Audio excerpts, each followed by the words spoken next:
Čau visiem! Te es, Rebeka.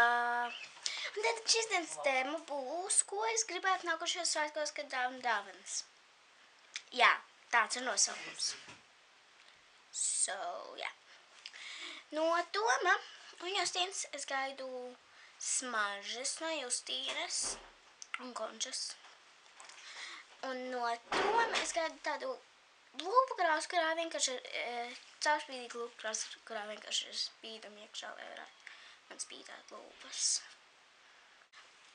Un tātad no tēta es ļoti skaistu spilvenu un segas vaskadrānu gribu, ja tā viņu sauc. Un tātad no mammas, lai viņa man kā pārsteigumu, Lido!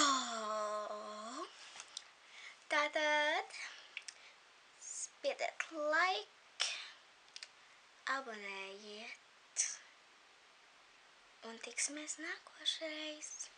Atā!